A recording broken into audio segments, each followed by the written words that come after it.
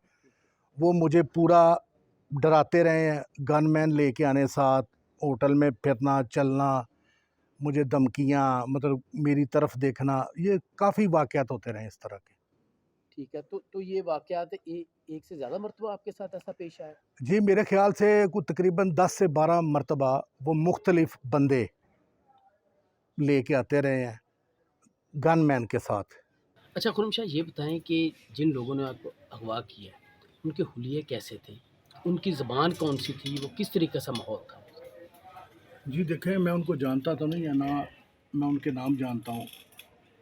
بڑی بڑی داڑیاں، پٹھان، کوئی فارسی، کوئی پشتو، اس طرح کے لوگ تھے. اور اتنا اسلحہ تھا کہ شاید میں نے کبھی دیکھا بھی نہ ہو. تو وہ وہاں پہ آپ نے دیکھا وہ لوگوں کو کوئی یعنی کہ تشدد کا نشانہ بھی بناتے تھے؟ جی بالکل، مارتے بھی تھے، کام بھی کرواتے تھے. اچھا، کام وہ آپ سے کیا کرواتے تھے وہاں پہ؟ جی اینٹیں ٹھوانا، پتھر وغیرہ پہاڑ پتھر کے وغیرہ توڑنا؟ اچھا. توڑنا، اور لوڈنگ ڈیزل کا جتنے پاکستان میں ناجائز کام ہے وہ سارے کرتے ہیں. تو آپ کا یہ مطلب کہا جا سکتا ہے کہ ابتدائی طور پہ ہم یہ والی معلومات کہہ سکتے ہیں کہ یہ جو لوگ ہیں یہ کوئی علاقہ غیر کے لوگ ہو سکتے ہیں؟ بالکل علاقہ غیر کے. اور وہ باڑہ، درہ اعظم خیل، افغانستان، یہ معمول ہے ان کا آنا جانا.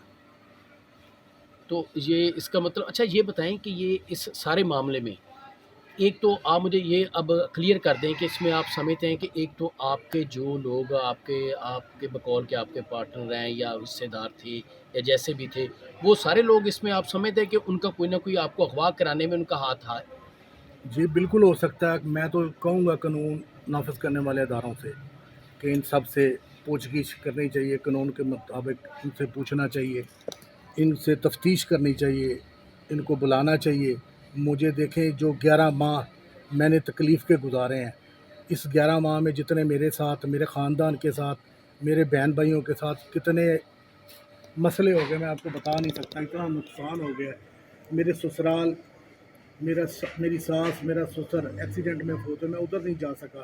میرا تو زندگی انہوں نے، ساری زندگی میری خراب کر دی انہوں نے. وہ مجھے جاننے والے تو نہیں تھے.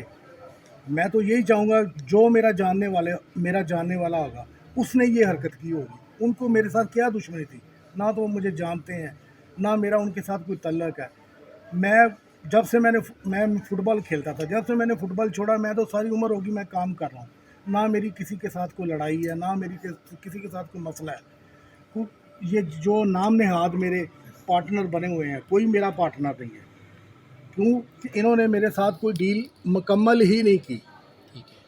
تو آپ کیا سمجھتے ہیں کہ آپ کے اغوا میں یہ جو آپ کے پارٹنر ہے یہ ملوث ہو سکتے ہیں؟ جی بالکل ہو سکتے ہیں. میں تو بالکل جتنے بھی پاکستان میں قانون نافذ کرنے والے ادارے ہیں، میں تو ان کو بہت مؤدبانہ گزارش کروں گا کہ خدا کا واسطہ ہے کہ ان کو بلائیں، ان کو عدالت یا قانون کے کٹہرے میں لائیں، ان سے سوال و جواب کیے جائے، ان کو تفتیش کی جائے کہ یہ میرے ساتھ کیوں اتنا ظلم کیا ہے. اچھا خرم شاہ، یہ بتائیں کہ اس سارے واقعے میں آپ بازیاب کیسے ہوئے؟ یہ تو ایک بڑا سٹوری سی اس حساب سے سامنے آئی ہے کہ اتنے 11 ماہ کے اس مشکل مرحلے کے بعد، اتنی اذیتوں کے بعد آپ ان لوگوں کی کیسے رہا کیسے ہوئے؟